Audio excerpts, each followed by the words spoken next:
Pak Mufti, bintang kita, silakan. Assalamualaikum warahmatullahi wabarakatuh. Pertama tentu kami sampaikan selamat Pak Simon dan seluruh jajaran yang sudah diberikan amanah oleh Pak Prabowo menjadi Dirut Pertamina, Pak. Tentu harapan kami, apalagi sebelumnya Bapak sempat di Komisaris Utama, Pak, selama beberapa bulan. Saya pikir Bapak dalam waktu yang singkat-singkatnya bisa tancap gas untuk bagaimana bisa mewujudkan apa yang selama ini disampaikan oleh Pak Prabowo, yaitu soal swasembada energi, Pak. Apalagi soal itu bukan hanya disampaikan dalam negeri, tapi kemarin kalau kita baca di G20 di Brasil, beliau juga menyampaikan hal yang sama. Dalam 4 tahun menargetkan bahwa Indonesia bisa swasembada energi, Pak. Dan salah satunya di sini pertaruhannya adalah Pertamina, karena kita tahu 70% hulunya itu dikuasai oleh Pertamina, dan bahkan 99% di hilirnya persoalan BBM ini juga di Pertamina. Maka harapan kami Bapak bisa mewujudkan apa yang menjadi cita-cita dan harapan Pak Prabowo dan masyarakat Indonesia pada umumnya, Pak.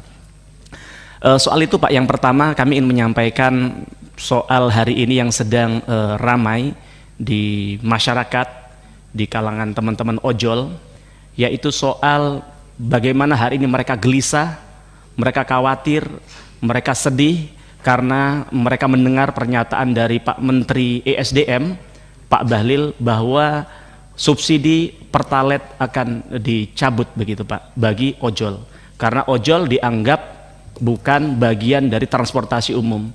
Walaupun kami jujur aja soal itu gagal paham, Pak, tidak masuk akal bagaimana kalau kita survei, bahkan hari ini misalnya ditanya masyarakat transportasi itu umum apa, transportasi umum itu apa, ya ojol, ya kan. Tapi saya tidak tahu itu definisi dari kamus mana yang katanya ojol bukan bagian dari transportasi umum gitu, Pak.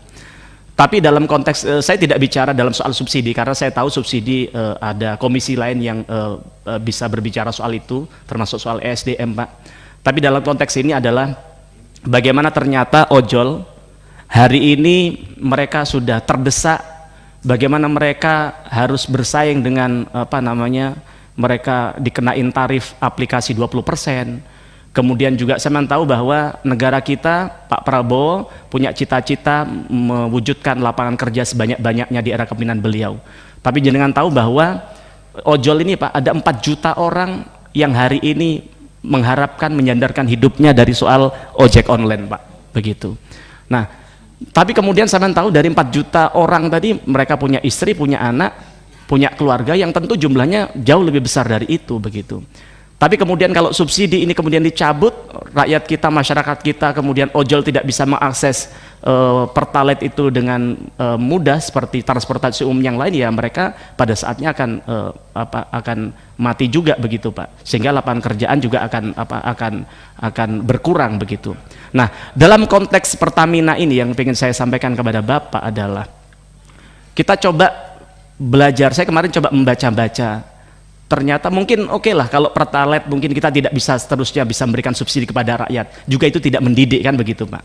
Tapi bagaimana tugas Pertamina ke depan adalah mewujudkan, menghadirkan energi yang mudah dan murah bagi rakyat. Saya coba tadi malam setelah banyak ojol menyampaikan masukan kepada kami, Pak, kami coba mencari exitnya apa sih kira-kira yang bisa diberikan Pertamina kepada rakyat kita, khususnya ojol ini, Pak. Oke lah, Pertalite misalnya tidak ada itu, ya kan.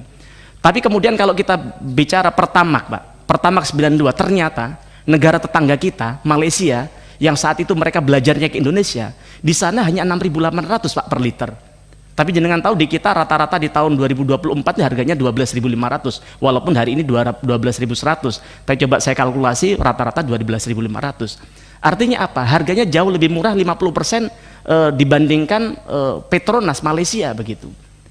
Apakah kemudian pertanyaan, apakah kemudian ketika Petronas itu, Malaysia itu bisa menghadirkan BBM murah untuk rakyat, apakah mereka rugi? Tidak juga. Setelah saya dapatkan datanya tadi malam, ternyata keuntungan laba dari Petronas adalah 267 triliun, 4 kali lipat daripada laba Pertamina, Pak. Mereka sudah bisa menghadirkan BBM yang murah untuk rakyat, tapi juga mereka untung, tidak kemudian rugi, begitu. Nah, maka ini tantangan bagi Pertamina, bagi Pak Simon. Apalagi kalau tadi lihat Bapak semangatnya, Bu pimpinan kita bilang sampai subuh Bapak siap, ya betul, Bapak terverifikasi sebagai lulusan Taruna Nusantara, Pak.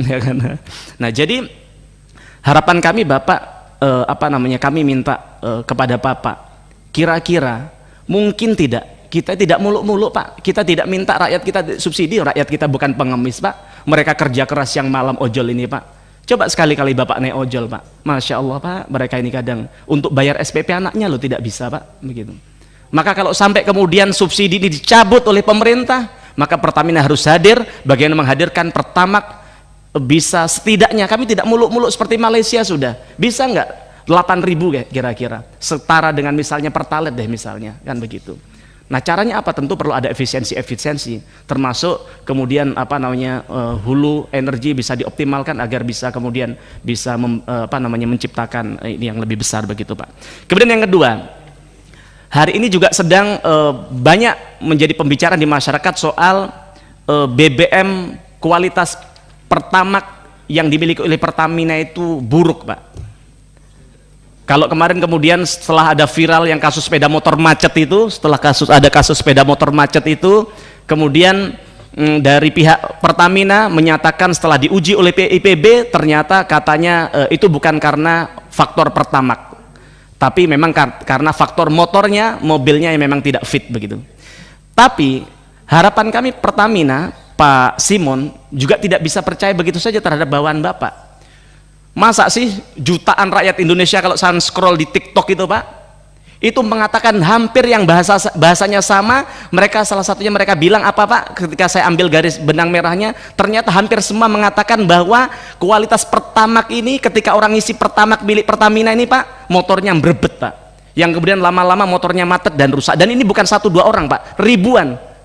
Saya tidak bisa hitung lagi berapa jumlahnya, Bapak bisa tim Bapak bisa hitung itu. Kalau perlu ditindaklanjuti, ditanya namanya siapa, alamatnya di mana, ininya apa ya kan. Jadi harapan kami agar kemudian kualitas Pertamina, integritas Pertamina bisa dijaga, agar apa yang sudah dilakukan oleh founding father kita yang bersusah payah menciptakan Pertamina ini, agar bagaimana bisa kepercayaan bisa tetap terjaga. Karena jenengan tahu seperti di dapil saja Pak. Kan mohon maaf, orang beli mobil tidak semudah Bapak beli mobil Pak, mereka harus kredit bertahun-tahun, sehingga ketika punya mobil mereka harus elus-elus bagaimana dia mengelus-elus istrinya di rumah, betul itu Pak. Nah sehingga ketika dia punya mobil, mereka memikirkan bagaimana ini bisa dapat BBM yang sehat dan baik untuk mobilnya. Dan jenengan tahu dapil saya Pasuruan Pak, tapi mereka jauh-jauh beli BBM ke Surabaya dan ke Malang untuk biar bisa beli di namanya BP Pak. Karena saya tanya, kenapa harus capek-capek ke BP? Karena ya tadi, mobil baru yang mereka milikin, ya itu tadi, nyandet-nyandet katanya orang Jawa ya kan. Bahkan lama-lama harus turun mesin gara-gara kualitas BBM dari Pertamina. Dan yang kedua, ternyata jauh lebih hemat, walaupun kadang harganya juga tidak terlalu berbeda jauh, tapi ternyata juga secara kualitas, secara performa juga jauh lebih baik dan lebih hemat begitu. Nah ini tentu kami minta kepada Pak Dirut, Pak Simon, di rapat berikutnya Bapak sudah menyampaikan kepada kami paparan soal ini sejujur-jujurnya, dan kami minta tindak lanjutin itu Pak, jangan didiamkan itu masyarakatnya di media sosial itu Pak. Maka harapan kami kalau memang Pertamina ini sudah tidak bisa menghadirkan BBM yang murah, tidak bisa menghadirkan BBM yang berkualitas, bubarkan saja sudah Pak, kasih Petronas dulu masuk ke bangsa kita untuk bagian menghadirkan BBM murah. Buat apa kita bicara soal kedaulatan energi, tapi kemudian rakyat kita harus dijerat dengan harga BBM yang mahal, harus ditipu dengan diberikan BBM yang tidak berkualitas. Kita harus bagaimana belajar dari BP AKR atau apa itu, dan kemudian sel yang jauh lebih berkualitas padahal tidak difasilitasi oleh bangsa kita, oleh negara kita untuk menghadirkan BBM di tengah-tengah masyarakat.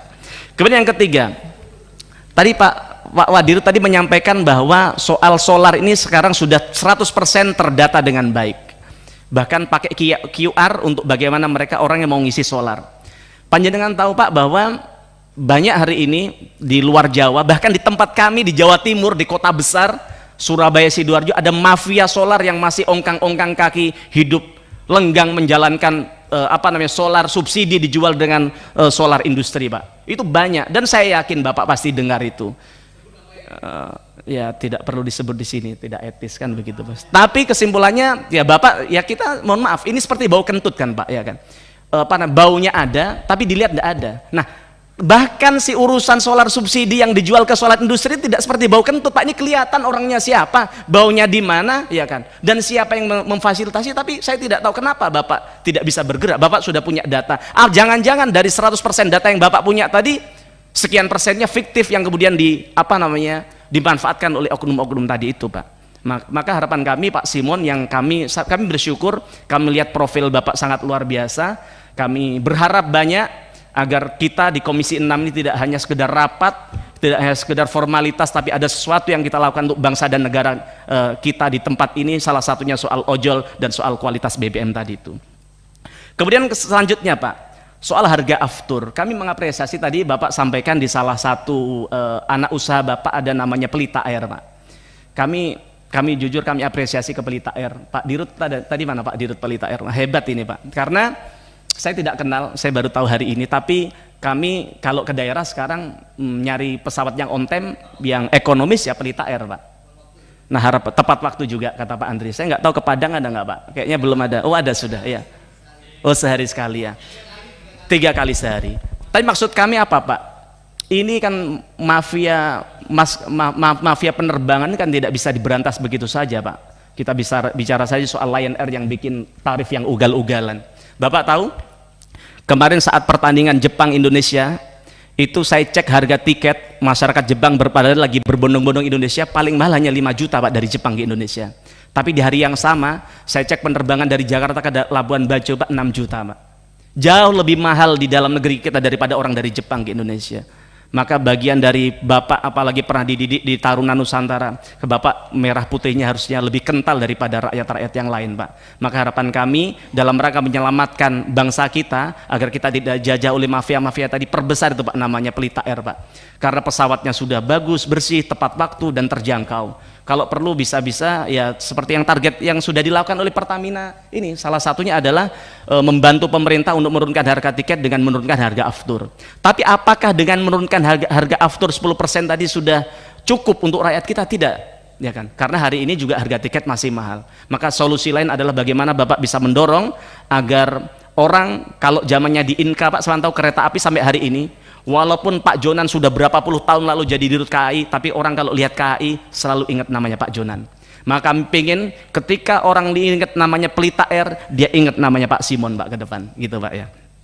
Kemudian selanjutnya Pak Dirut mungkin tahu soal kilang RDMP di Balikpapan yang bahkan sejak zamannya siapa namanya Pak Dirut Dwi Sucipto, kemudian Pak Manik, kemudian sampai Bu Dirut Nike, bahkan sampai beliau selesai juga tidak beres-beres Pak.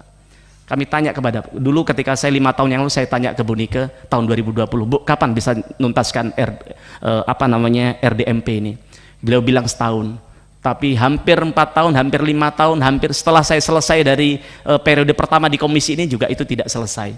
Kami tanya komitmen dari Pak Dirut Pak Simon, Pak. Bapak ini kan pernah dididik dengan semi militer Pak. Saya yakin Bapak punya terobosan. Kami tanya kepada Bapak bulan apa, di tahun keberapa RDMP ini bisa selesai Pak. Karena kalau kita lihat Pak di pembukuan Pertamina, saya coba buka-buka tadi malam, bahwa konon di dokumen Pertamina jika mega proyek kilang Pertamina diselesaikan tepat waktu pada tahun 2025, maka kita bisa ekspor solar Euro 5 Pak. Dan kemudian produksi kilang Pertamina bisa mencapai 1,8 hingga 2 juta barel per hari. Nah tentu kalau itu bisa tercapai Pak, kita tidak perlu impor-impor BBM lagi Pak. Itu aja dari kami, kurang lebihnya mohon maaf. Assalamualaikum warahmatullahi wabarakatuh.